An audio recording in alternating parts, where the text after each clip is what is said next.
health we talked about. Then we talked about how to segregate our patients. That's the primary thing. Let me tell you, this is the most important thing. If you look into a daily day practice, if you see, the most determinant is this. If you fail here, patient is going to be with you. If you are very good, very stringent in the initial screening by your staff and your team has done good job, it's fine. Not like nowadays any patient can walk into your clinic, just bombard your door and come, doctor, I have come, I want to see you now. No way it can be done like that. So that is one important thing that we stressed, which avoids around 50% of your problem. You can safely practice inside your operatory. Nothing is going to worry you. Then we talked about less aerosol production procedures, ART with GIC, the importance of fluoride, varnish, then enzymes, SDF. We talked about the silver diamond fluoride. We talked about the Hall technique. We talked about a fracture restoration, how to do without aerosol. Even class 2 can be done without aerosol, we discussed. Then we went to the endodontic management, emergency access opening, or for the time being, how to manage with the help of a deep pulp and all those things we manage without aerosol. Then we discussed in detail about N95 mask, how to reuse the mask, how to identify between a real N95 and a fake N95 mask, the health hazards of using this N95 mask continuously, and how to recirculate yourself, and the use of pulse oximeter if you are using, if you are very scared, and if your immune health, suppose imagine your immunity is low, you have an immune suppressant problem is there, or any cardiac problem or any other problem is there, you're working with that, and you're wearing an N95 mask, make sure that the pulse oximeter is there in your clinic and check it hourly intervals. Just check the pulse, what is the saturation. If it is going down, please remove that and take a break in between. And we also talked about prosthodontic management. We talked about how to disinfect an impression, how to disinfect the RPD, CD, the trimming procedure, everything we discussed in yesterday. And most importantly, lastly, we discussed about the workflow in your clinic is going to change. What do you mean by workflow?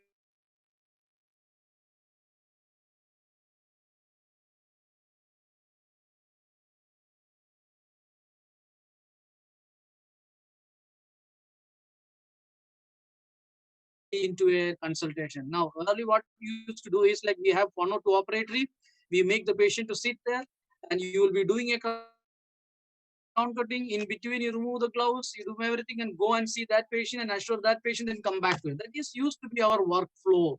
That's gonna change.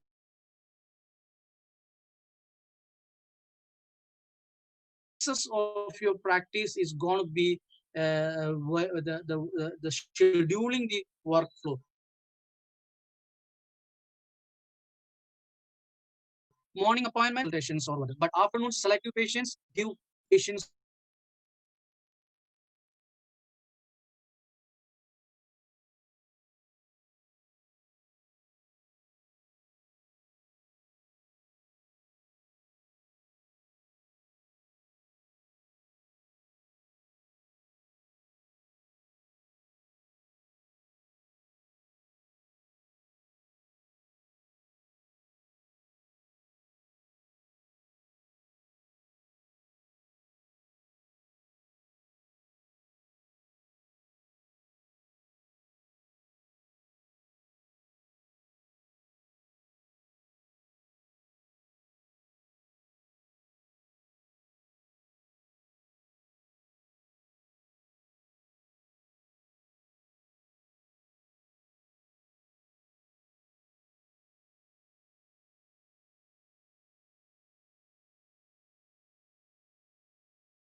wire impingement, but the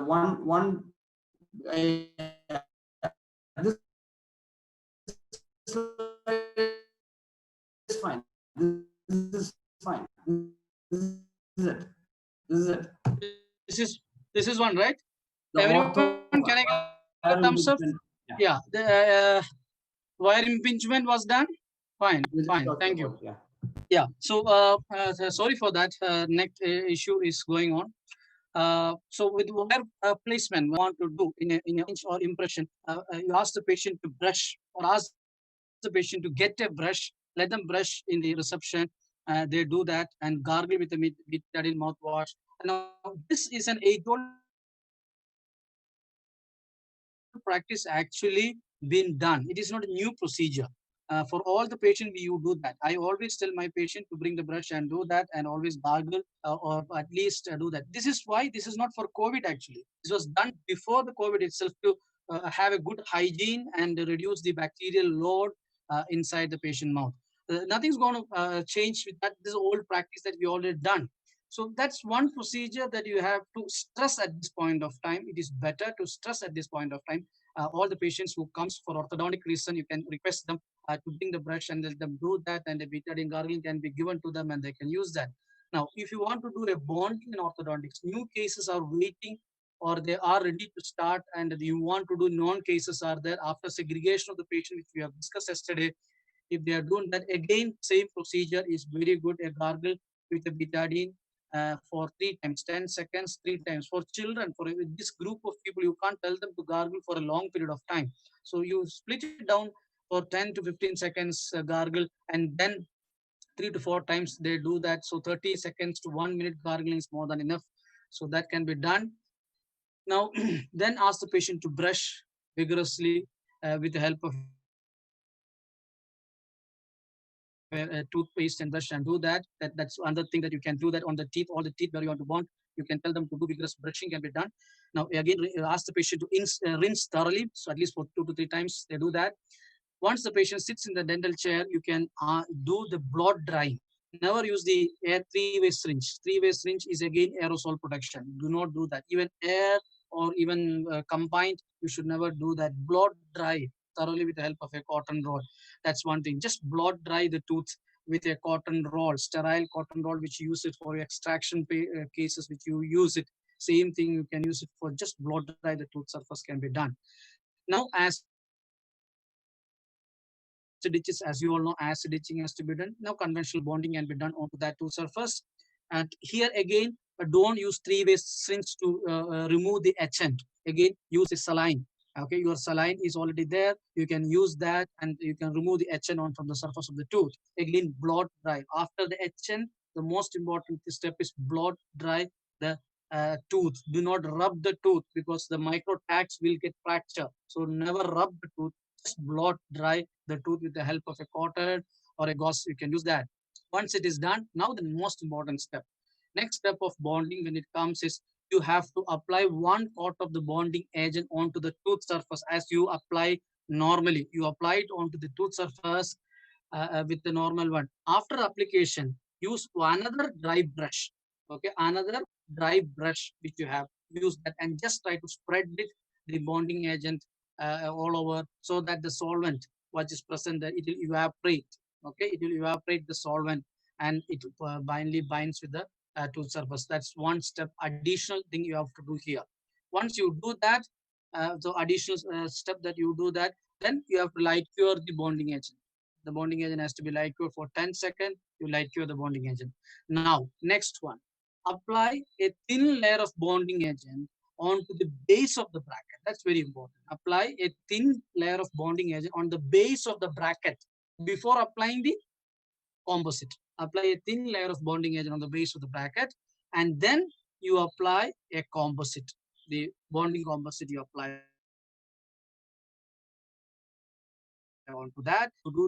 So that's additional thing that you have to do here. So that's additional thing that you have to do here. So apply the composite, first bonding, then composite, and cure that. So that is the normal, apart from something different from the normal thing. In this time also you can do that. It also is reliable. We are doing it. It is reliable. It is safe. sufficient to give enough strength for wires that is been you are going to put. Initial wires are the lighter wire. Nothing going to happen. It will stay there only. Now, suppose if the patient in between treatment comes back with the broken brackets, now we used to avoid it, or we used to tell them postpone it. But let me tell you, you don't have to do that. You can do the exact procedure which I told you. Use those bracket removing plier which you already you have, where you used to remove the bracket. Those pliers are there with you. Just try to remove any excess composite possible with the plier, but do not craze the enamel. Do not put marking onto the enamel. Just use this plier wisely, judiciously. Just remove the excess cement. Just scrub it off the excess cement that is present already, that is maybe present on the surface of the enamel is there. Once that you have done, then it is almost equal to whatever step which I have already told you. Exactly the same step. You blow dry it, you do etchant, you use the irrigant, remove the etchant from there, blow dry it, apply the bonding agent, cure it.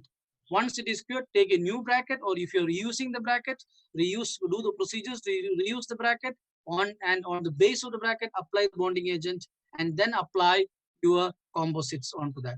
And then keep it onto the tooth and do like curing. So the entire procedure is same for that. Now, one company that is which we have found is this is one of my friend, one of my orthodontist, one of my good friend has given me, suggested me that there is a company like this, Reliance Assure has come, Unidos Assure Reliance has come, where emergency repairs without compressed air, you can do that. And I've tried it, it is very good, it's staying, no problem. That you can buy online, it's also available. If you're there, you can buy that, where the bonding and the technology is entirely different from the conventional orthobond that you have. But even conventional orthobond, I've used it. It works. It really works if you're using the protocol which I've told. So it's not necessary that you want to buy, but if you want, like just for your information, if you want to buy, you can try that also. Go to paste, adhesive paste, and your ortho Unidose Assure Plus also can be used for orthodontic bonding. Now, imagine if the patient wants to debond it. They say the treatment is done, we may be postponing, like because of the COVID issue, we might be postponing it for one more month. But patient says that my daughter's marriage is there or something, some is that they want to debond it. Then what will you do in this condition? Yes, you can go for debonding. Tell them we will do debonding. But the problem is you can't do ultrasonic scaling because it have a lot of aerosol production is there. If you're non-patient, very good, fine, go ahead. Nothing is going to happen with the proper protection which we have already told you, no problem. Otherwise, what you can do, if you want, what you can do is, after debonding, apply fluoride varnish.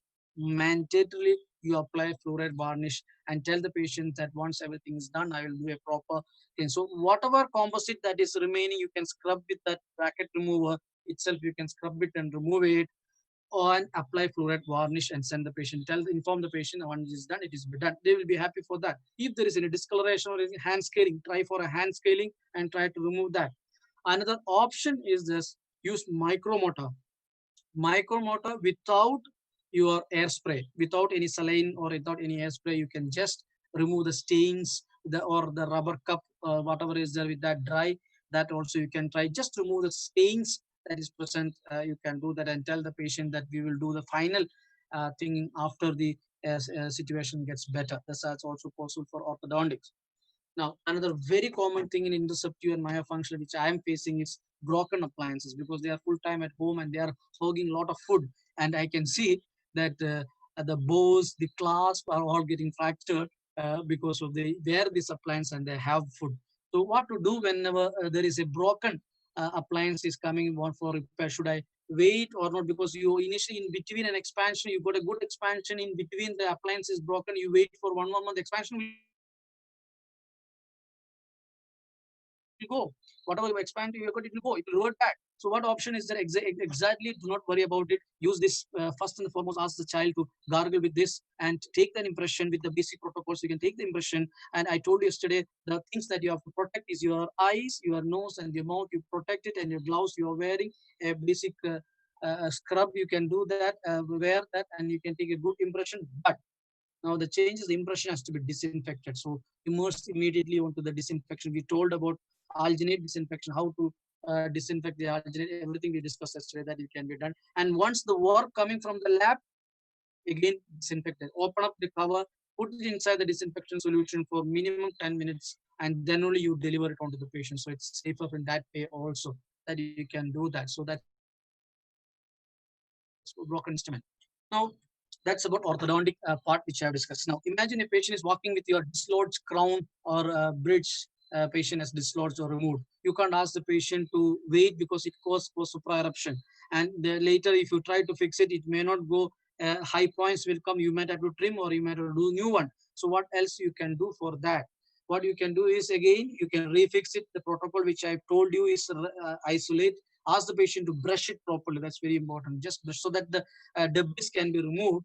And then you can use your rubber cup without aerosol. Micromotor rubber cup can be used and isolate it, blow dry. Don't use the three-way syringe, blow dry it so that the entire it will be completely dry. And you can use GIC. Yesterday we discussed about the GIC thin mix. GIC can be used, or your light cure GICs are coming. Those can be used, which are more bone strength is there. So those things can be used in those patients also. Now imagine a patient is calling you with a severe pain, dull pain, all throughout pain is there, and some food impaction is there in between a tooth or anything is there. And patient says, we want to see you. So you are seeing the patient. Once you see the patient, it is a periodontal problem. You can see that there is a pocket. You can see that ginger was little inflamed, food impaction is the typical smell that you get, it is there, and the patient has got that dull kind of ache, feel of poking inside, that kind of pain patient is having. So when I consulted with many of my periodontist friends, they said hand scaling can be done. That is one thing. If it is a minimal area, minimal thing, you can do a hand scaling, that can be done. But what suggested thing in a periodontal pocket is disinfection of the pocket is the best thing that you can advise them to do that. And how to do a disinfection in a periodontal pocket? One is a periodontist only know how to do. That is local drug delivery. They keep anything inside the sulcus of the thing. But forget about that. What I suggest you is using of this chloroxidine gel that has been there in your cupboard. So many companies might have given you that. Use that. Take that gel and put those gel into that pocket. Just press that gel into the pockets. Don't do anything. Just press those gel into the pocket and give that tube to the patient and tell the patient also to put that gel into that local area, into the sulcus of the periodontal pocket area. It relieves a lot. That's been proven studies are there. Local drug delivery through chloroxidine can give a reduction in the periodontal gel. Now, if you have a laser, a non-contact mode laser ablation, which doesn't have much fumes and much doesn't have much pain, or even local LA or LA is also not there. Continuous daily 3 to 4 times irrigation. Tell give a syringe to the patient. Ask them to put this irrigants around the tooth which the patient is having the pocket or the food impaction of the pain is there. That also relieves a lot of problems for the time being. These are all of the time being things I'm talking about. And the best which I have suggest is systemic drugs, which you can specific drugs are there which you give, which will be precipitated or which will be excreted maximum through the gingival clavicular fluid. So these drugs are given maximum, it will be in the saliva and GCF. It comes out. The excretion is to the GCF. That gives an enormous bacterial load reduction without even touching the patient. You can see tremendous improvement in this for the time being. And then you can refer to the periodontist, or you can do for a root planing or whatever procedure you want to do later time. So systemic drugs like antibiotics can be given, and which is the drug of choice is doxycycline. Make sure the patient is not allergic to that, or pregnancy. You have to see about that. Doxycycline is one of the best thing that you can do.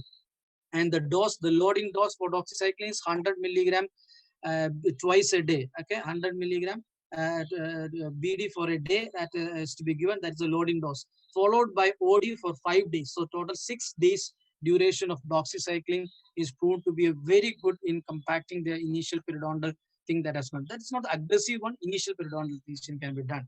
Now a combination along with the metronidazole, little more aggressive condition, then you can try a combination of metronidazole can be tried 400 milligram TDI for 5 days. So this both drugs is a say lifesaver for you whenever there is a periodontal condition is there you want to manage at this kind of point of situation it can be given. So periodontium can also be managed with that.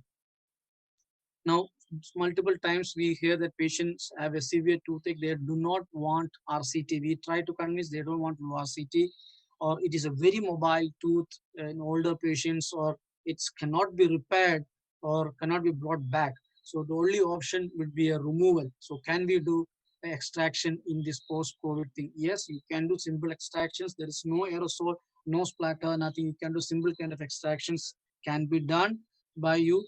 And make sure if you're putting suture, make sure resorbable suture will be better, because the patient does not have to come back again. Within 7 to 14 days, it will be resolved. So try to make that provision for that. You can do that. And always try to use high vacuum suction, which we already discussed the importance of. No saliva ejector, high vacuum suction would be the best you have to use in this kind of procedures when you are doing it. If it is difficult, if you see there is a neck cervical caries is there, root stem, which might be difficult after the IOPA, there is a dilaceration or curvature, it might feel little extensive, better refer to a hospital setup where they have the precautions are there, or if the surgeon is there, you can take the assistance of the surgeons to do that with all the PPE kit and the protection which we told. You can use that. Otherwise, simple extractions, do not hesitate, relieve it from the patient. They will be happy that you have done, because you have segregated the patient. You can do that. So that's about the clinical procedure. So the clinical procedures, what we can do in the COVID is the one that we have finished now. Now, for I have told you, if you are doing this basic procedures, which aerosol procedures, better to use a PPE kit of basic PPE kit, that which will not be high end one. The basic PPE kit, you can use it. Now, the reusing of the PPE rather than cut down the cost of your treatment. So, if you are selecting patient, only are using it, it may not be that much important for you. But if for every patient, if you are using it, that's what you are not. You need to use that. Suppose, imagine if you are have the immunocompromised or some medical problem you already have, your immunity is compromised. You have to take care. You have to really take care when at this situation, because you have to treat every patient is having who coming to you as a COVID patient. Whatever patient says, you don't trust that. If you are compromised, health is compromised, you want to do practice. Either wait, or if you want to go into the practice, in those patients, in those doctors, please use a PPE kit for the procedures which if you want to touch it, because take care of your health first. You need to have your health first. So in those conditions where number of PPE kit is a problem, where you want to reuse the PPE kit, you can use it. One is UV light, but it's not optional for you, because it is for high-end hospitals, they use that. For us, for a small setup of dental practice, one of the best ways, use a Sani Hygiene 5%, and to just wipe the PPE kit inside and all the danger zones, so that the outside is the one that is being touched. So you can use that. And I can also, this is Sani Hygiene, which many of the COVID government hospitals, which when I consulted with them, they said they are using Sani Hygiene to reuse the PPE kit, because it really kills the viruses if you use this Sani Hygiene. But there is a problem with this. You have a bigger setup you require, because you have to doff this PPE kit in a secure place. You can't doff this PPE kit in your laboratory or in your conventional clinical area. You have to go to a separate area where you have to doff this area, because this contain hygiene, this contain bacteria or virus, it will be there. It might be there, you never know. So that is one thing. Second thing is, after to scrub this or to rub this or to swipe this, you need a area where you can put it in a bigger table, like ironing the cloth. You have to put it, then you have to rub it with Sani Hygiene. So you need an area to do that. When I was searching for this, I got a friend of mine has sent me a video where the hospitals in Delhi, where they are combating with this repeat use of PPE kit, because the conditions are worse. They need more PPE kit. The supply is, so when they face with that, what they have done is one video I want to show you. One of my friends shared me with this video. This is a very helpful video which we can also do in our practice. Also, we can do that. It's in Hindi. 5 litres पानी लेकर 5 litre पानी, इसमें 50 ml 50 ml आपने bleach ले लेनी है, sodium hypochloride. इसको mix कर लेना है, ये सोल्यूशन बन जाएगी. अगर आपके पास ब्लीच नहीं है तो आपने क्या करना है कि 5 लीटर पानी लेना है, बोतल है 5 लीटर वाली. लिक्विड सोप 10 ml ये लेके इसको मिक्स कर लें, सोल्यूशन बना लें. आपने अपने सूट को, जो इम्पोर्टेंट बात है, अर्सलान प्लीज दिखाइएगा. इस सोल्यूशन में, क्योंकि मैंने ये ब्लीच की सोल्यूशन बनाई है तो मैंने ग्लव्स पहने, स्किन को इरिटेट करती है ब्लीच. आपने इसको प्रेस एंड डिप, इसको रगड़ना नहीं है आम कपड़े की तरह. मेक श्योर कि सारी सर्फेसेस आपके सूट की कोट हो जाएं. बेशक इसको आप अनफोल्ड करें दूसरी साइड लेकर, हर तरफ से प्रेस एंड डिप. आप मेक श्योर करें कि जी हर सरफेस का कांटेक्ट 20 सेकंड से ज़्यादा हो गया है, जो कि कोरोना के लिए ज़रूरी है. मैं ये एक्टिविटी 5 मिनट तक करती हूँ, अनफोल्ड करती रहती हूँ 5 मिनट तक कर मजीद 10 मिनट्स इस ब्लीच वाले सोल्यूशन में इसको डिप रहने दें.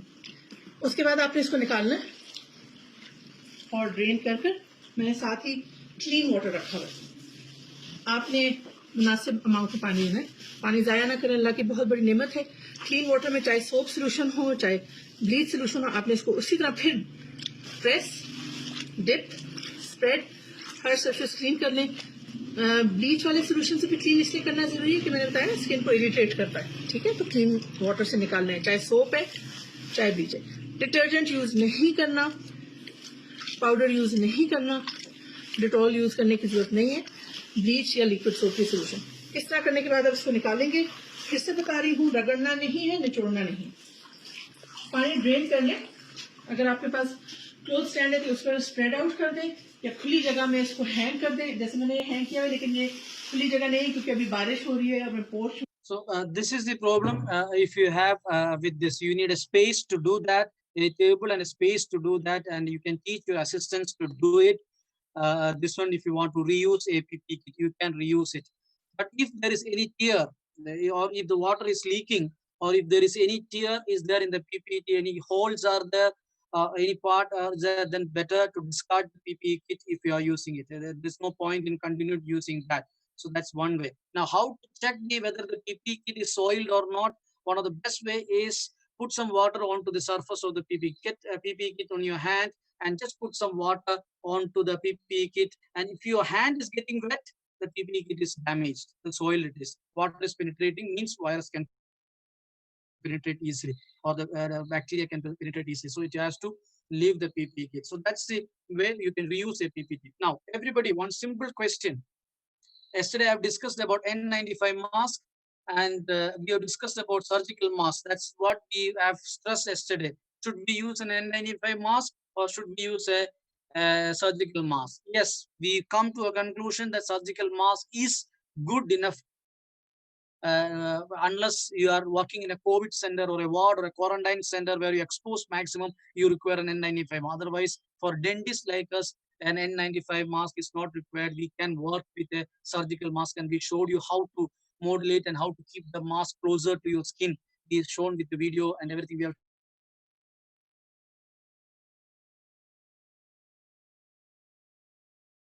the duration that you can use one surgical mask. That's my question. So all of you, please come to the chat box. The options are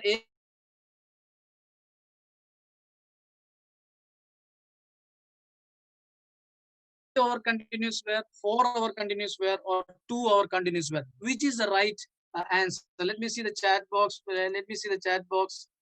666888844. Let me see that.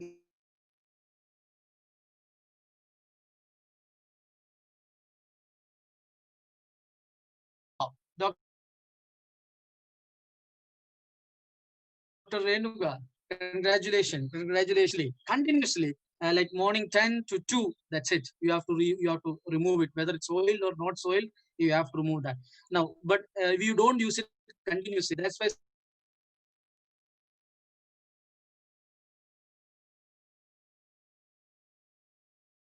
it has to be thrown after 4 hours is the minimum time that you have to be done. So thanks, congratulations to you for your answer.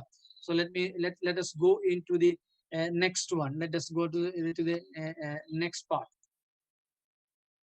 Face shield and eye protection for a dentist. That's the next part, the very important a change that has been going to come. And believe me, this was not a new thing that has come in dentistry. If you see, this was there from the beginning, from when that AIDS virus, when that hepatitis was there, when that measles was there. This was the basic protocol that you are supposed to follow, but we never ever followed it. That's why now, since everyone is affected, and everybody started looking into all those things, face shield and eye protection. Now, why we need face shield and eye protection? Because the splatter and the aerosol can go, and eye is one of the mucous membrane. The conjunctiva is a mucous membrane where it can harbor the virus, and it doesn't go back and directly affect you, but there is nasolacrimal duct is there so that it can penetrate and goes into the nasal cavity, where again the you have your mucous membrane and it can go back and it can get infected early. So that's why eyes has to be protected, and you need an eye protection. A facial shield is required. So all of you know the facial shield, all of you know the protection, everything. I'm not talking about that about it. But my point is, this is me with the glass. This glass is not safe. Okay, this glass has got gap, so I have to wear that eye glass. On top of that, a bigger one adapted to my face that will be worn, and a face shield will be done when I'm doing a procedures, not for consultation, right? But for procedures, I wear this and go for that. Now,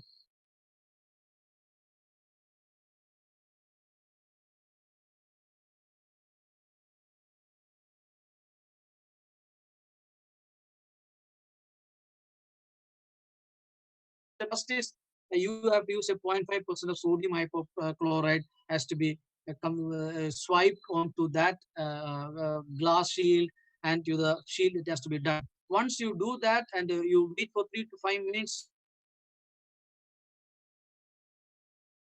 swiping 3 to 4 times, they have to tell your assistant to swipe. Not a single swipe is not enough. Minimum 3 to 4 times they have to swipe with sodium hypochlorite. Once you do that, then final wiping you can do with the help of a 70% alcohol, because the sodium hypochlorite will leave some residue. There is some chemical agents will be deposited onto the surface of the glasses, which can destroy, which can reduce this, the glass seeing capacity if you use it many times. So what they suggest is, after that you have to clean the surface with the help of a 70% alcohol. So two-step procedure is required for you to remove the residue, disinfect this eye goggles and your face shield. Okay. Now, there was a question that has been come to me with the after my first webinar, when we did that's hydrochloroquine prophylaxis. Should a dentist should we take this hydrochloroquine prophylaxis before the start of the procedure? There are so many articles against this, and also taking this one is there. But when I did a literature search, key article like Lancet have come out with the latest article. It has come out April 2020. April 17, 2020, when they came out with an article where they said that all the search what is there in the literature is around animal studies. In animals, they have found, in rabbits or in any other animals, they have found out that hydrochloroquinone can inhibit or can go antagonistic effect is there for them. So that synergistic effect of, because of that, there is a reduction in the signs and symptoms. There's not completely stoppage. There's a reduction in the signs and symptom of the severe condition. The patient did not go to the severe condition, or the animal did not go to severe conditions. So, but there are no human trials which you can say that RCT is not there. Some people have done some studies and they're publishing it, but there are no real studies which says the efficacy of hydrochloroquinone in COVID. It is not there. Even BMJ, British Medical Journal, also says that it is not nice to use hydrochloroquinone in a public domain, thinking that it will reduce this one. But these are all laboratory studies which is it. But our ICMR has come out with a proposal to the government. This is the direct proposal from the ICR, which I have taken, downloaded from their site. They have done. And when I went through the proposal, we are all taken what they meant and what we assume is what I want to convey to you. What they have really told, this is the first page, and this is the main content. Now, when to give hydrochloroquinone is for asymptomatic healthcare workers involved in care of suspected or confirmed case of COVID-19. Please, those healthcare workers who are working in a COVID war or who are in the front line defenses, for them, they have told to give this, because even they will get infected, but the severity of infection will be reduced. Now, we thought this is for prophylaxis. If you take it, you will never affect it. No, they never ever in their protocol they mention in that it has to be given publicly because it has got a lot of hazards. So, if your health is fine, if you have no problem, is there, and you are working in the front line like a government hospital where you will have emergency, you have to go and see a patient. You never know. If that is a condition, please, it is recommended. ICMR says because there are studies which says that those patients it can be given and the regime is given. Not for me. I am not working in a COVID ward. And I don't know whether you are, but I am not working in a COVID ward. I am not seeing daily COVID patients, or I am not seeing anything like that. And I'm not a frontline worker in that. If I'm there, I would have got is a anti-malarial drug. Okay, malarial drug, not an anti-viral drug. Try to understand that. So that is why it doesn't kill the virus. It doesn't kill the virus. Only thing is it competes with the virus so that the viral load is reduced and the symptoms, you will get infected, but the symptoms of COVID will be reduced. So imagine, so logic if you apply, it is like you already have a respiratory problem already have. Like you have an asthmatic or you have some upper respiratory problem. Is there any related problems you have? And you are working as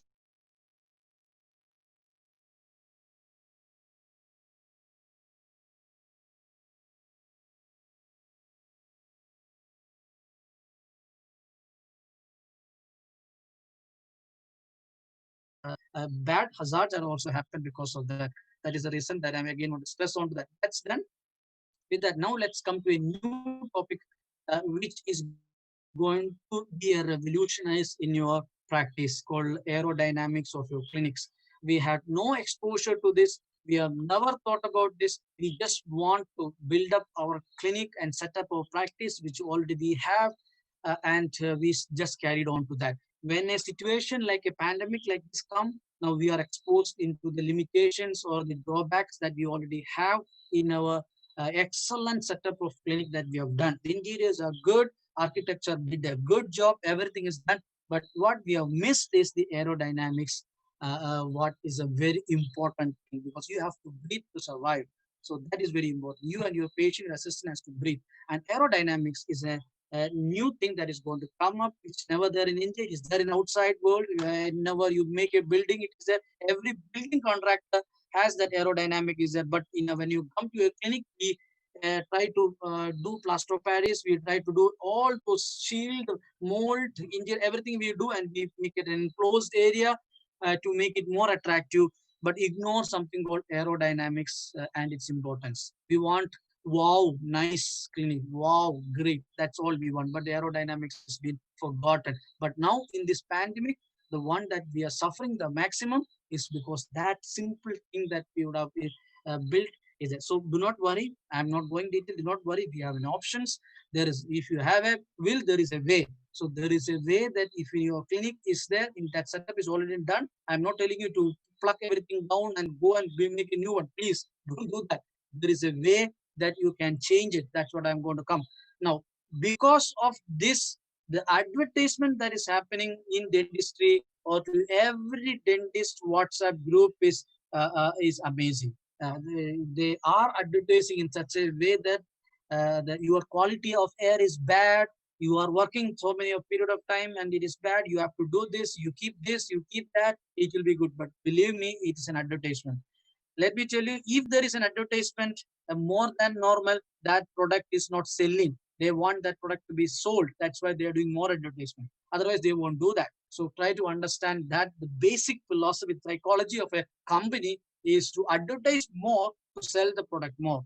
If the product is selling more, you won't see an advertisement. Now, for example, let me tell you, sometimes some part of Kerala, when we travel, you can see this Maruti Suzuki will come up with small junctions, rural area, they will come up with a big hoarding says that come and buy Maruti. Why they have to go to a small area and sell their product if the product is in demand? That means there is a dip in their product.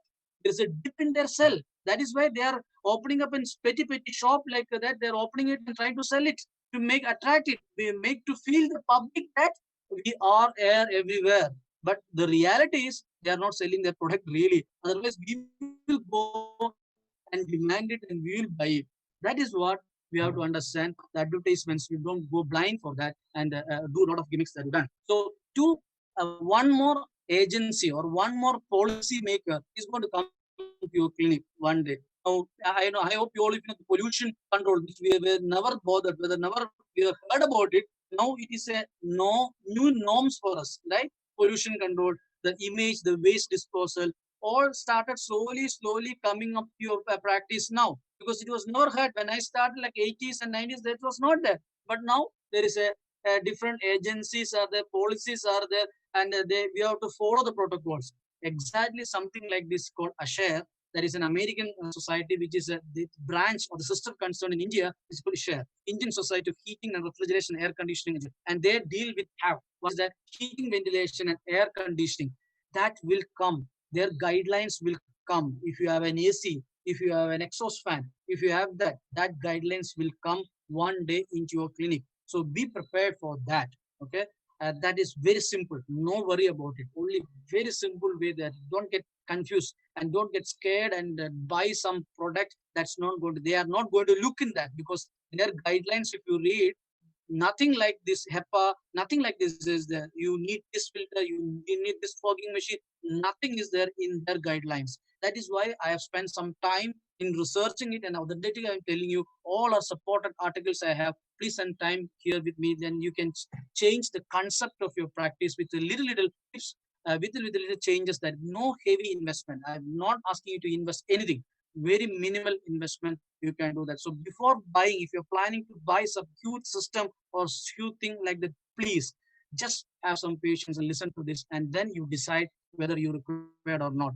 So I went into depth about natural ventilation for infection control in healthcare by WHO, the gold standard, you can say. Every country in the world is following the guidelines according to the climatic conditions. According to that, they changes that, because that's all. Otherwise, the guidelines are the same.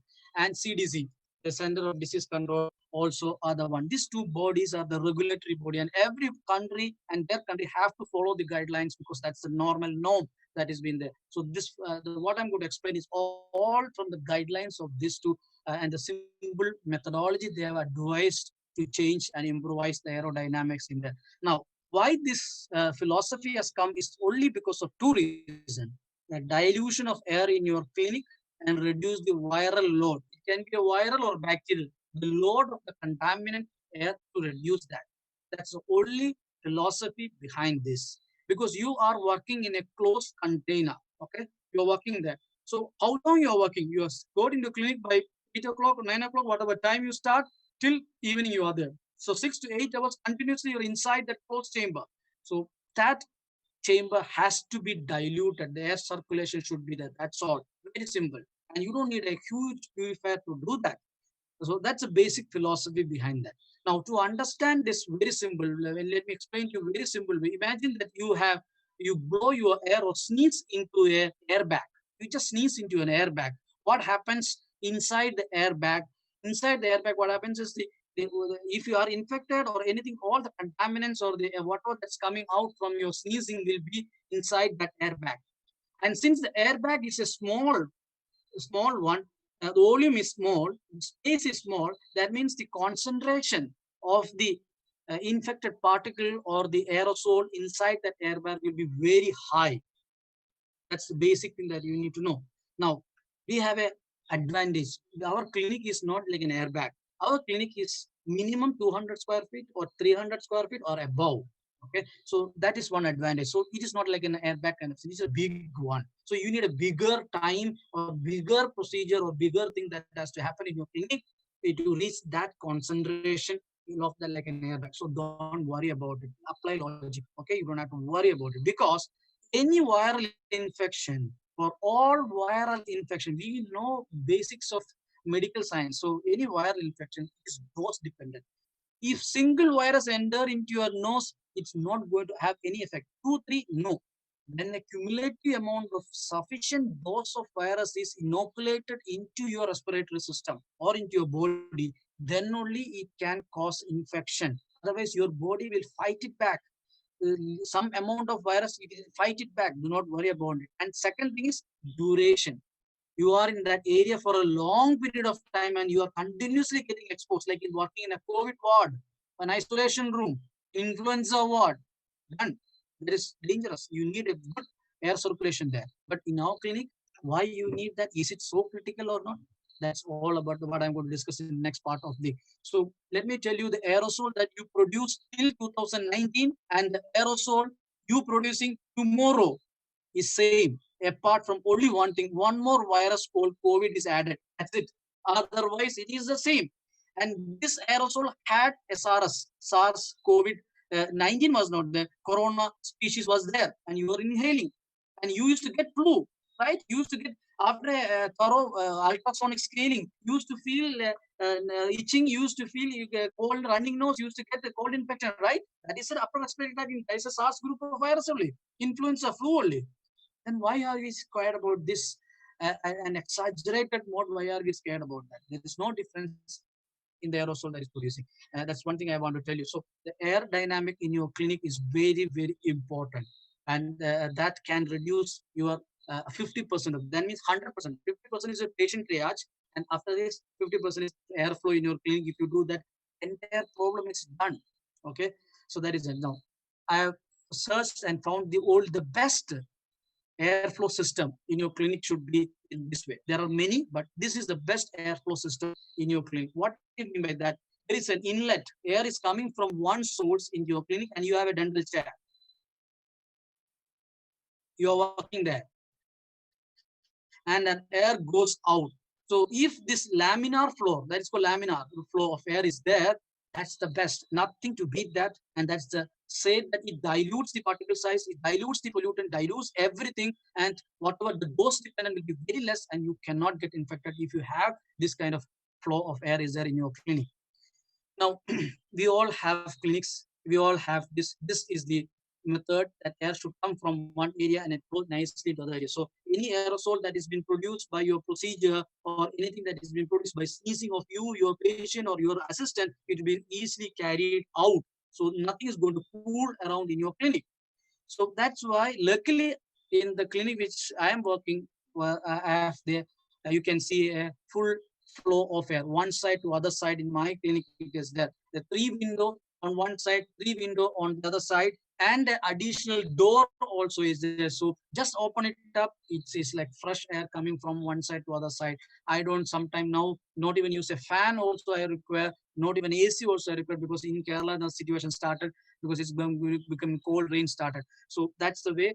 Cross ventilation, the natural ventilation is the key. According to CDC, the first guideline they say is if you have a natural ventilation in your clinic, that's the best. Nothing to beat that. So that dilutes the air. Ishare also says that natural ventilation is the most important thing that you do. Now, to assist it, they say that if you do not have natural ventilation, if you are using an AC, then what they say is before the patient coming into a clinic, pre-cool the room.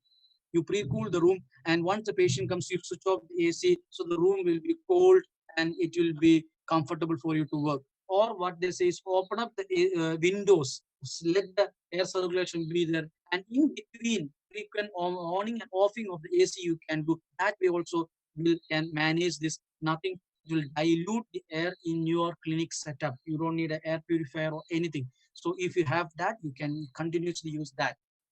Now, the problem is we have clinics in multiple buildings, huge shopping complex, crowded areas, malls where it is a containment zone like this. All the sites are closed. You can see that. So in this kind of shopping complex, you have clinics. In a closed space, you have clinics. This natural ventilation is very limited or not possible. Sometimes you have clinics even in the basement also. So our clinics in the cold climate, in the hot climate, you have what shall be done, what can be done. You can't shift the clinic to a new place, right? Now, what can you do with this is the question. How we can moderate that? That's my next part of the explanation. Suppose your clinic in this area, so do not worry. It's very simple. You can modulate that. Now, to understand that, you have to understand some terminologies, which I'm just going to rush it up, called ACH. What do you remember ACH? Air change per hour. Just note that, note it down, ACH, because tomorrow, if you are going to keep an AC or going to keep or anything into your clinic, they might ask you, sir, how much is your room size? Why they asking all those things? Just to know that the size of the room is required to find out how many times the air should be changed in your clinic to make it diluted. And second one is CFM, cubic feet per meter, to calculate the first airflow. This is important if you're buying a fan, especially an exhaust fan. If you're planning to buy, you should know what CFM the fan is. You have to see the specification. And ACH also you need to know because of your room size. HEPA filters. What is HEPA filter? High efficiency particulate air filter. What is about that? Okay. And CADR, clean air delivery. These are the some terminologies which we dentists need to know next time, because we need to go into this when you do that. So what is ACH? Just to say ACH, air change per room, is nothing but the amount, the measurement of how many times a volume of air is within your room is changed, removed, or exchanged. So if you're putting a fan, the fan should be turning at this RPM, the fan should be turning so that the ACH is maintained. Blindly putting a fan is not helpful. That much RPM of fan should be there. Exactly that much RPM should be there in your HEPA filter. The HEPA filter has got a fan that sucks the air in and put the air out. So the fan should have that RPM. If you're putting an exhaust fan, that fan should have that RPM so that that much air change it can bring in your. Otherwise, it is waste. There's no point. Better not use that. Okay. So for a dental operator, what is the minimum ACH? Minimum should be 6 times. Okay, air change per hour should be there. 6 times the new air should come and go. That's it. And best is 10 to 12 ACH. That's the natural ventilation. If you have that is there. So that's the best ventilation that you can get if you have ACH, if you have for a dental clinic. So how we can improve the ACH? Now I told you we have a containment zone, like it's closed. All the areas are closed. My clinic, I got a message saying that my clinic is in the basement room where entire thing is closed. Only the centralized AC is there. Or some people says that I have a clinic in a huge building where entire thing is closed. So what shall I do for that? How will I do? Should I buy HEPA for that? Because I'm seeing advertisements saying that HEPA can filter the air. Will it reduce the viral load? It can filter virus, blah, blah, blah. They say, just wait before you buy that. One of the ways that you can increase the air circulation is use of a fan. Which fan? Your pedestrian or a wall mount fan, you can use that. That increases the airflow, air circulation in your room. But there is a catch in that. I will tell about what is the catch. Now, the placement of the fan is very important. The placement of the fan should be always and always behind your dental chair where you're working, behind the dental chair. So if this is my a clinic where my main dental chair is there, I am keeping my fan behind. It is behind. You can see the fan is behind. So there will be the fan will be, there will be air flowing from this direction to this direction. What is the importance of that? What is the importance of that? The dangerous zone of your working is immediately next to you. 1 meter surrounding you, or 1.5 to 2 meters surrounding you is a dangerous area where the aerosol from the patient or the aerosol that you produce are all being there. So the always the fan should be kept behind you so that the air particles from the dangerous zone, the contaminated zone, goes into the safer zone. Okay, and that safer zone should have an exhaust fan. So the air is removed outside. The best way that you can have a good circulation in your room is this sequence. So you have an exhaust fan kept there, and the fan is behind you, and the air is going towards the and continuous circulation of new air will happen, and the contaminated air will be outside your clinic. It will be there. So the exhaust fan. Coming to the exhaust fan guide that you want to buy. Which exhaust fan should I buy in a clinic of 100 square feet clinic? If you have a single chair clinic, if you have an exhaust fan with CFM, you remember the CFM which I told you should be around 150 to 200. If a clinic is 150 square feet clinic, if you have 300 CFM, if you ask those exhaust fan people, the electric shop, they will tell, sir, I want 300 FM fan. Okay, they will tell you, okay, fine. They understood how much is the size of your room. If it is 200 square feet, 300 to 400 FM is there. So average area around a single operatory nowadays it will be around 200 to 250 square feet or 300 square feet. So the take home message is a 9-inch diameter, the diameter of the fan, 9-inch diameter with 500 RPM. and 400 CFM exhaust fan is done. And make sure the sound produced by that exhaust fan is in the range of 50 to 55, maximum 60 decibel, not more than that. So you have to tell them to give me that. It's a little more expensive compared to the one which produces a lot of sound. So it will be more expensive, but it is worth buying it and keeping it. So this is the takeaway message from you, which exhaust fan should be here. If you're planning for this contained closed zone, if you have, and you want to increase the number of ACH, this protocol can be sufficiently done. That is more than enough for you. And the cost of this could be around 1,500 to 2,000 maximum. An exhaust fan you can get, good exhaust fan can be done. But there is a problem with this. There is a limitation with this exhaust fan. You know that what is the limitation with the one is the sound. One is the sound. It is annoying. If you keep the fan, it is annoying. But there is a bigger problem, because again, coming to the practice where we are practicing in such close corridor where you can't keep this exhaust fan. Where you keep the exhaust fan? Because the neighboring person might complain the sound of the fan, the air is coming. And now if you are in the L-shaped containment, L-shaped clinic, the exhaust fan you have kept it directly onto the next person AC inlet of the next person. So that is not possible. So that area they have a limitation with the exhaust fan. So those people who can keep it, fine. Where the exhaust fan is kept outside and nothing in on the vicinity, it is fine. But other people who cannot do that, or in a basement area, where will you keep exhaust fan? Corridor, you can't keep exhaust fan. So what will you do for? What is the option for that? Yes, there is an option for that. In closed space container or clinic in basements or other things, what can be done? Or what will you do? Whether others are objecting about keeping this exhaust fan from coming from my clinic, they say that.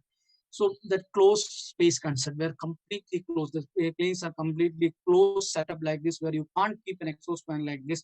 Then one thing is that you just go and check whether you have inbuilt exhaust is there already. The architectures might have kept an inbuilt exhaust on the roof. There is an exhaust will be there where the air come in is there. That's one option that you can keep in your clinic. If you have, you can use that in and out exhaust fan exhaust system. You can do that. If you have already have that, then do not buy HEPA filters. It's of waste of money to buy HEPA filters. What you can do is you will get HEPA filters are available in online Amazon. You go it, you get HEPA 13 and 14 filters. You will get. You can buy this. You measure the measurement of the exhaust fan that you're having. You just measure the size of the exhaust is already there in your clinic, and buy accordingly. You can buy the HEPA filters in online. It costs you 1,400 to maximum 2,500. Good HEPA filters. You can buy that and tell the AC technician to keep this HEPA filter in your exhaust system. So what happens is the air that coming inside will be filtered. Exactly the same HEPA filter which you're using, you're spending 25,000 to 30,000. 1,500 to 1,500, you can buy that. This is the HEPA filter which is available, which can be kept in that exhaust fan system. So that is one way that you can use or modulate the air or purify the air or increase the ACH or increase the good quality air that coming into your room. Now, if you do not have that facility also, that in exhaust system is exit and outlet system is not there in your clinic, in that system, what will you do? You can't build a new one because it's very expensive. It's like almost creating a new clinic it will be. You can't do that. What will you do? Should I go for a HEPA filter? Is the only option, but I say no, not the option, because this is very expensive. The HEPA filter 13 and 14 are the one that is recommended to filter the virus, which they claim, but it doesn't do that. I will tell you with the supportive articles, it doesn't do that. The viruses are not being filtered by this. So it only helps to circulate the air. That's one. Dilution and circulation of the air is only one. If you want to do that, you can. But if you are planning to buy this, let me tell you, buy a HEPA 13 and 14 with carbon filter. Okay, not only HEPA, carbon filter. Why? It absorbs the smoke or it absorbs the smell in your clinic. That smell of your dentine opening, the non-vital tooth opening, it is very good. For that purpose, if you want, you buy, but not the conventional HEPA with carbon filter. Then only it absorbs the smoke. Otherwise, it doesn't absorb the smoke. The smoke will be there. Smell or the odor will be there. To absorb the odor, you want a carbon filter. Otherwise, what option I want to tell you is look at this video. I just want to share this video, a very practical way.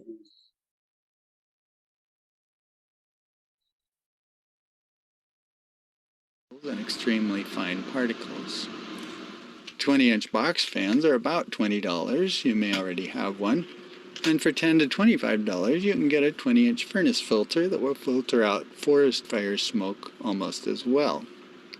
The suction of the fan will hold it on while it's running, and if you want, you can tape it on too. Some air may leak around it, but it will still filter 90% of the smoke out of a room in one about thing a that you half an can hour. use it is use of I've noticed a the box fan. You can use that. That also works wonders for you. So the box fan is available. It's again cost you 1,500 to 2,000 maximum. You can use a HEPA filter. Buy that HEPA filter and keep it inside. That can also filter the air if you want to just filter there. So separate things you can buy and you can use that. Now, next thing that I just want to tell you, you forget about all those things. Everybody will be having AC in your clinic, right? Exactly. Now, you can modulate the AC. AC can be modulated. You can have HEPA filters. HEPA filters are available there with the foil electrostatic. HEPA filters are available there. All what you have to do is into the AC filter, attach these filters. And I will show you with the video how to do that.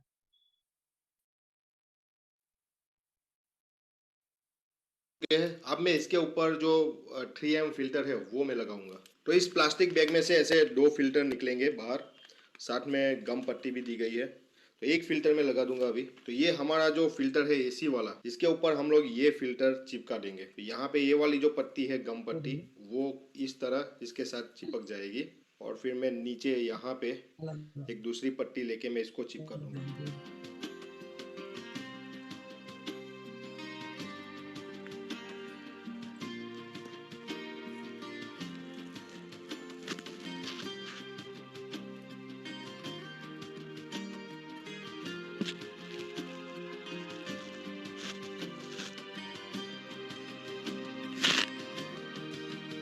तो हमारा filter जो है बाद में कुछ इस तरह दिखेगा। तो दोनों फिल्टर यहाँ पे मैंने लगा दिए हैं। अब ये फिल्टर जो है वो वापस मैं अपने एसी में लगा दूंगा। काफी सिंपल है, इतनी भी मुश्किल प्रोसेस नहीं है।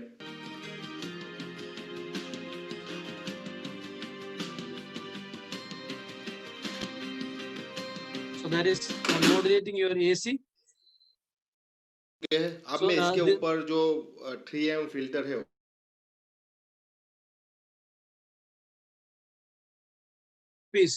sorry, 340 rupees, 340 to 380 rupees. You can get one filter electro.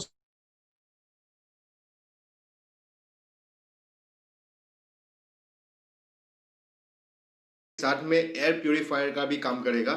अगर आपको कूलिंग नहीं चाहिए तो आपको इसे सिर्फ फैन मोड पे ही ऑपरेट करना होगा। तो ये सिर्फ एयर प्यूरिफाई का काम करेगा। वैसे कम करेगा ही।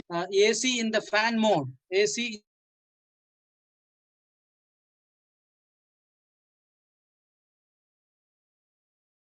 put an AC, then what I suggest you is you can use the same filter can be used and use the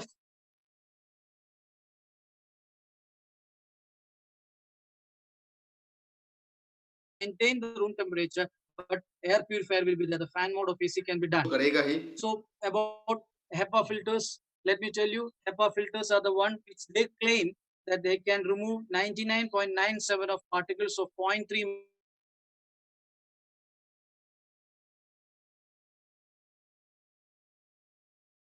COVID, which we are feeling the threat, the virus which we are feeling the threat is virus is 0.1 micrometer.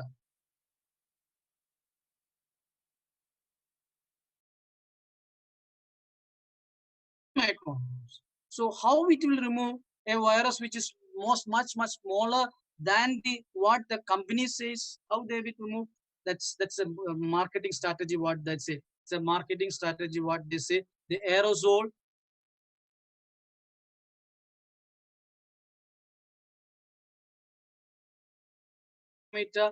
And along when they combine with the coronavirus, the aerosols become a bigger one and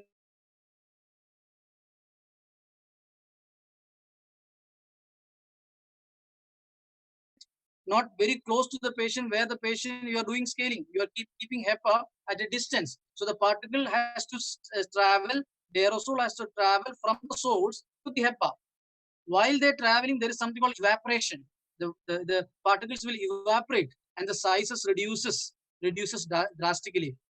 And that is why the Ishare says that portable room cleaners cannot prevent droplet or surface contamination kind of infection. Okay, so these filters require some time. The air has to travel and reach the filter, and then it has to go through the filter. And particle size 0.3 and more, but not less than that. So it is absolutely no reason why you have to spend money for HEPA. But for aesthetic reasons, for an ambience purpose, or for a purpose where you want to remove that odor of your clinic uh, faster during a endodontic cavity preparation or anything, you can use that. Better than that, you can use a room freshener, which is very cheaper. 25,000 you have to buy, spend it, and again you need service charge, extra cost, electricity. Your amazing burden you will going to come for you per month. So why I don't find any reason for to do that. If you want to read more about it, this is the booklet by Ishar, that Indian Society's book, where they mention all those things which I informed. You can search the guidelines, you can do that. So what they say is it is not important to use these filters, because it requires a long period of time to purify airs, and this droplet and those one cannot be purified with these HEPA filters and all. So again, one more article, if you see this another article which has comes in elsewhere, this article says that if you see filtration mode, filtration, effectiveness of filtration, virus not effective. Please read that. Absorption method, viruses not effective. Only effective thing is your ultraviolet radiation is highly effective against virus. So your HEPA filters, whichever company you buy, whichever HEPA you buy, it's not effective against the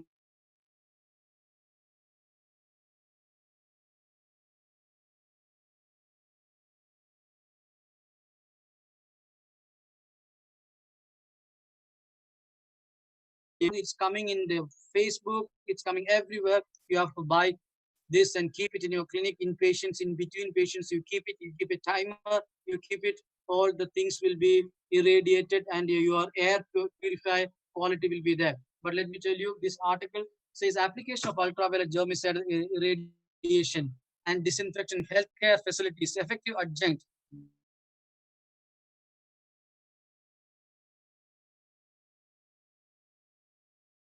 in Brigham and Women's Hospital in UK, sorry, in Boston, they did a study.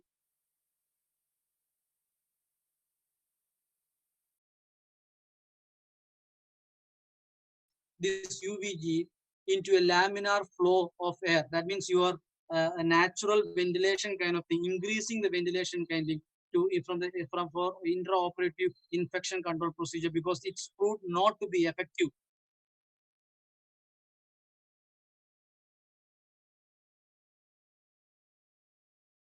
Closed cabin, they make it and they do a study and they say that it can be done, but not in the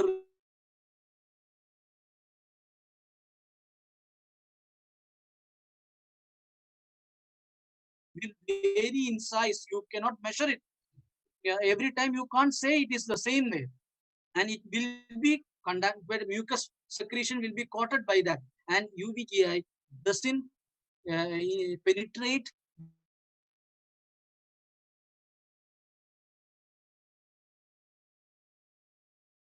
much penetration capability. So use of that also is not required. And what they say, this is one article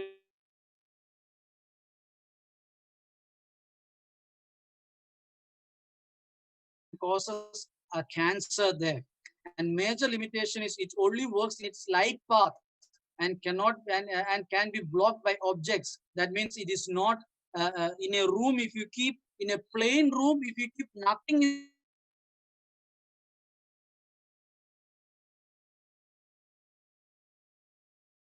for the front side, what about the other thing? It's not practically possible to do that. Otherwise, you have to use like a lamp and you have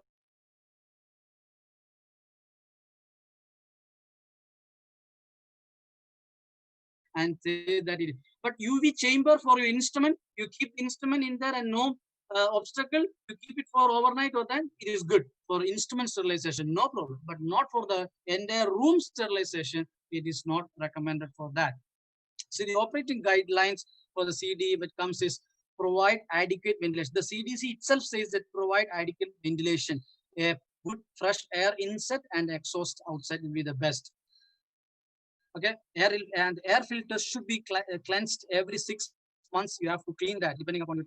And in your AC, always keep the temperature. If you have AC is there, keep the temperature between 24 to 30 degree. That's one. In a cold, and humidity should be around 40 to 70 degree. The humidity is very important. The room should be too much humid.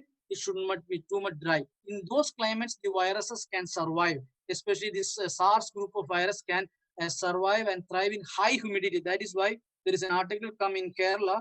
Now the humidity is going to be very high because the rainy season started. The temperature is going to fall down. So there is a higher chance we are predicting to spread of this virus. In north, it's going to be a little more dry. So that also can spread the viruses more. So the better in this tropical climate of 24 to 30, it is safer. Fine. So you have to keep the temperatures of your AC in a humid and a dry climate. Now, use of fan can be used. Use an exhaust fan or a pedestal fan. I show you the position. They say that use these fans to improve the ACH of your room, the room air circulation. And toilet fans should be kept on. If you are in your clinic, the toilet is there, please let the fan be 24/7 open. All over the time you are keeping the clinic is there. So that's one thing that we can recirculate the air that is present. And this is the guidelines that is the Ishare has given to the government, and the Indian government has come with the guidelines which just come says the same thing which I have already told you, maintaining the circulation, nothing else, everything is something. And finally, one additional point I want to tell you is that they do not recommend you that you should use a HEPA filter. May be used, UV light may be used, but doesn't have a proven effect of using of HEPA and UV lights there. So to summarize the aerodynamics, let me tell you, natural ventilation is the most important thing that you need to understand. So pedestal fan can be used or a wall mount fan can be used. A good exhaust fan should be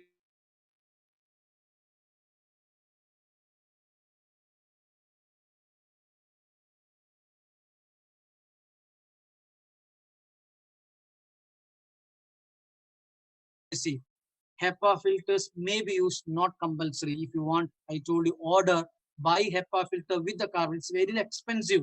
If you can buy that. And use floor and chair cleaning that can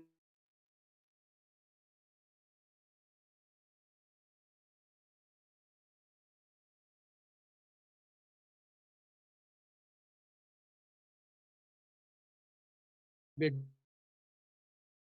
around 20 to 25 questions I need to answer you because they have given these answers to me, sir. Please let us know to clean the dental chair, how to clean the floor, how to clean the instruments, how to clean the composite tubes, how to clean the GIC box and the GIC bottles that you have, and what are the things that you need to what I suggest. Again, I will come. I have solid articles which are all says one thing, that the good old concept of universal precaution, nothing more than that what you require. So I will be coming up with that very soon, maybe by tomorrow. Dr. Binu, are you there? Dr. Binu, are you there?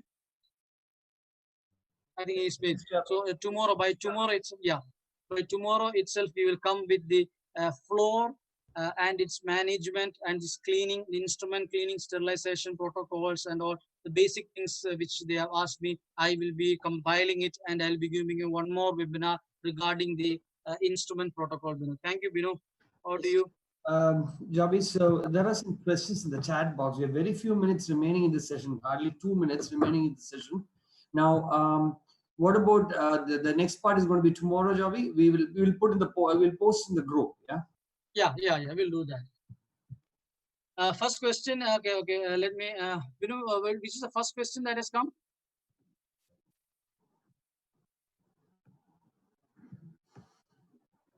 Many IVR and facial gets easily fogged within 5 minutes. Sir, how to?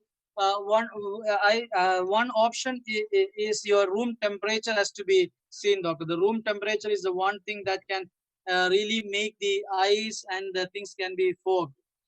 So the temperature difference is too much. Your air that comes from here, it will be hot, and the inside room you are using an AC, it is kept at a very low temperature, so easily get fogged. So you have to adjust that temperature in your room. One way to do that. Second thing is defogging can be done. That's only option. That solutions are there which prevents the fogging forming, but that's not very effective in using that. But temperature control would be one of the best thing that you can, or you can heat that your thing, like how you prevent defogging of a glass mirror. For intraoral mirror, it's like warm the glass mirror into the temperature, equal temperature, then you can prevent that. That you can use that. Shall we use soap water for cleaning? No, no need. Okay, use of soap water for that. Using that one, because soap water will leave. There is a residue will be left on the surface of it, and it will become easy, difficult, very easily. It will get shade will go for the face shield. Can you use sterilium to? Yes, you can use that. That you can the cotton, the cotton ammonium compound. You can use that. No problem. But after that, an alcoholic solution should be used. Alcoholic solution should be used to wipe it so that the debris will be removed. Will placing the face shield in UV light helps for disintegration? Yes, you can use that. But I told you, what you have to do is you have to keep one side, then you have to turn it, because UV light should not have any obstruction. It should directly fall onto the surface. So you keep it for half an hour in one position, then you have to turn it, or you have to hang it, and the UV light should be from all around. Then it's okay. Very true, sir. What's up flooded with the COVID protocols? Yes. I can really feel that. Can we wash PPE with soap? Yes, you can. That is what they said. If you do not have that hydrogen peroxide, is not the bleaching powder is not there, then you can use your, and you don't have to autoclave that. You don't have to autoclave that. If you want about this, you don't have to autoclave that. You can dry it. You can use it again. Soap water, you can use it, but immerse it for 10 to 15 minutes in soap water. Okay, like what we have shown the video. Kindly give contact number of face shield. Yeah, we can give in the guild. We can give you in that. How many days can